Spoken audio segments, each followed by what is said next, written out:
വളരെ ഡിലീഷ്യസ് ആയിട്ടുള്ള ബ്രേക്ക്ഫാസ്റ്റിൻ്റെ ഒരു റെസിപ്പിയാണ് ഇന്നത്തേത്. അപ്പോൾ ഇത് എളുപ്പം ഉണ്ടാക്കിയെടുക്കാൻ പറ്റുന്ന ഒരു ബ്രേക്ക്ഫാസ്റ്റാണ്. ഈവനിങ്ങിൽ സ്നാക്സായിട്ടും ഇത് ഉപയോഗിക്കാം. അതിനായിട്ട് 2 മുട്ടയാണ് ഇപ്പോൾ എടുത്തിട്ടുള്ളത്. അതിലേക്ക് 2 ടേബിൾ സ്പൂൺ പഞ്ചസാര ഇട്ട് കൊടുക്കുന്നുണ്ട്. അതിനുശേഷം 1/4 ടീസ്പൂൺ സിനമൺ പൗഡർ ഇട്ട് കൊടുക്കുന്നുണ്ട്. കറുവപ്പട്ടയാണ്. പൗഡർ കയ്യിലില്ലാത്തവർ ഒന്ന് പൊടിച്ചിട്ട് കൊടുത്താൽ മതിയാവും. അതിലേക്ക് 1/2 കപ്പ് പാലൊഴിച്ച് കൊടുത്ത് നന്നായിട്ടൊന്ന് ബ്ലെൻഡ് ചെയ്യുന്നുണ്ട്. ഇതൊന്ന് ബ്ലെൻഡ് ചെയ്തതിന് ശേഷം നമുക്ക് സ്ട്രെയിൻ ചെയ്ത് മാറ്റി വയ്ക്കണം. അപ്പോൾ വളരെ ഹെൽത്തി ആയിട്ടുള്ളൊരു ഭക്ഷണമാണ്. രാവിലെ വിശാലമായിട്ട് ബ്രേക്ക്ഫാസ്റ്റ് കഴിക്കാൻ പറ്റാത്തവർക്ക് ഇത് വളരെ ഹെൽത്തി ആയിട്ട് ഉള്ളൊരു ബ്രേക്ക്ഫാസ്റ്റാണ്. കുട്ടികൾക്കും നമുക്ക് കൊടുക്കാവുന്നൊരു ബ്രേക്ക്ഫാസ്റ്റാണ്. ബ്ലെൻഡ് ചെയ്ത ഈ മിക്സ് ഒന്ന് സ്ട്രെയിൻ ചെയ്തെടുത്ത് മാറ്റി വയ്ക്കുന്നുണ്ട്. സ്ട്രെയിൻ ചെയ്തെടുത്ത് കഴിയുമ്പോൾ ഒരു പരന്ന പാത്രത്തിലേക്ക് ഒഴിച്ചു വയ്ക്കുന്നതാകും നല്ലത്. മറ്റ് ആഹാരങ്ങൾക്കൊപ്പം പ്രധാനമായും പാലും മുട്ടയും നേന്ത്രപ്പഴവുമാണല്ലോ മനുഷ്യൻ്റെ ആരോഗ്യം നിലനിർത്തുന്നത്. പാലും മുട്ടയും ഡയറക്റ്റായിട്ട് കഴിക്കാൻ താല്പര്യമില്ലാത്ത കുട്ടികൾക്ക് ഇത്തരത്തിലുള്ള ബ്രേക്ക്ഫാസ്റ്റുകൾ ഉണ്ടാക്കി കൊടുക്കുന്നതാണ് നല്ലത്. ഇനി നമുക്ക് ആവശ്യം 2 നേന്ത്രപ്പഴമാണ്. അതൊന്ന് കട്ട് ചെയ്ത് വെക്കുക.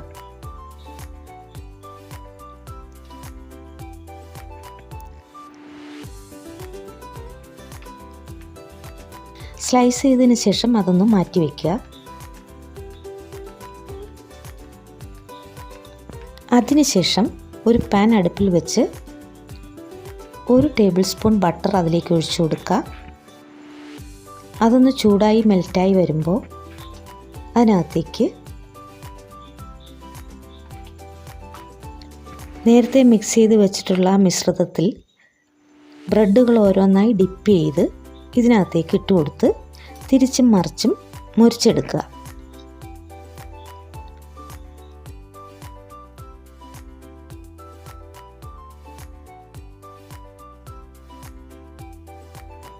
മിശ്രിതത്തിൽ ഡിപ്പ് ചെയ്ത് ഇട്ട് കൊടുക്കുന്നത് കൊണ്ട് പെട്ടെന്ന് മുരിഞ്ഞ് കിട്ടത്തില്ല. ഗോൾഡൻ കളറ് 2 വശവും ആകുമ്പോൾ നമുക്ക് കോരിയെടുക്കാം. ബ്രെഡിൻ്റെ 2 വശവും ഗോൾഡൻ നിറത്തിൽ വരണം. അപ്പം നമുക്ക് കോരിയെടുക്കാം.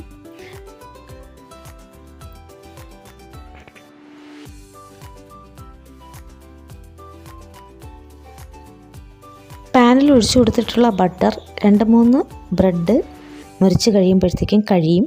അപ്പോൾ നമ്മൾ വീണ്ടും ബട്ടർ കുറേശ്ശെയായിട്ട് ഒഴിച്ചു കൊടുത്ത് വേണം ബ്രെഡ് 2 വശവും മുറിച്ചെടുത്ത് വെക്കാൻ.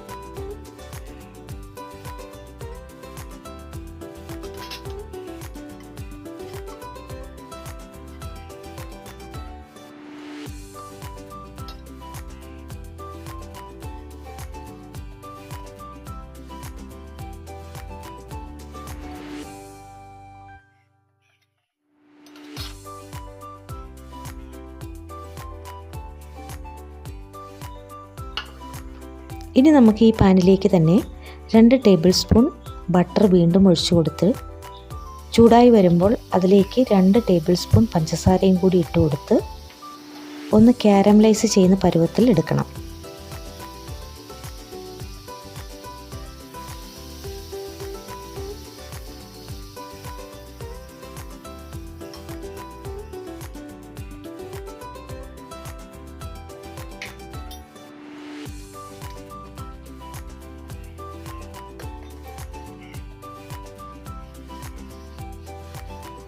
എന്നിട്ട് അതിലേക്ക് നമ്മൾ എടുത്ത് വെച്ചിട്ടുള്ള സ്ലൈസ് ചെയ്ത് വെച്ചിട്ടുള്ള പഴം അതിനകത്തേക്ക് ഒന്നൊന്നായിട്ട് ഇട്ട് കൊടുക്കണം.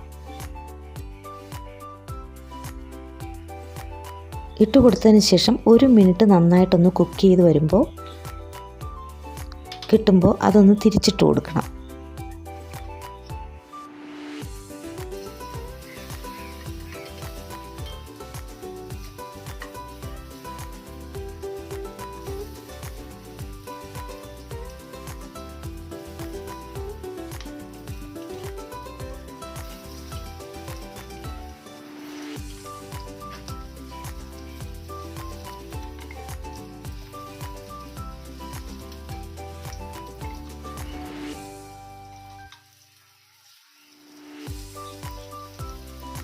പിന്നെയും ഒരു മിനിറ്റ് കുക്കാവുമ്പോൾ നമുക്കത് വാങ്ങി വയ്ക്കാം. അതിനുശേഷം നമ്മൾ നേരത്തെ ഉണ്ടാക്കി വെച്ചിട്ടുള്ള ബ്രെഡ് പ്ലേറ്റിലേക്ക് എടുത്ത് വെച്ചിട്ട് നമ്മൾ ഈ ഉണ്ടാക്കിയിട്ടുള്ള ഈ പഴം അതിനകത്തേക്ക് ഓരോ ബ്രെഡിൻ്റെ പുറത്തും കുറേശ്ശെയായിട്ട് വിതറി ഇട്ട് നമുക്ക് കഴിക്കാവുന്നതാണ്. വളരെ ഈസിയായും ടേസ്റ്റിയായും ഉണ്ടാക്കിയെടുക്കാൻ പറ്റുന്നൊരു ബ്രേക്ക്ഫാസ്റ്റാണ്. നല്ല സ്വാദാണ്. ഇതുപോലെ അടുത്തൊരു വിഭവമായി വരുന്നതുവരെ ബൈ.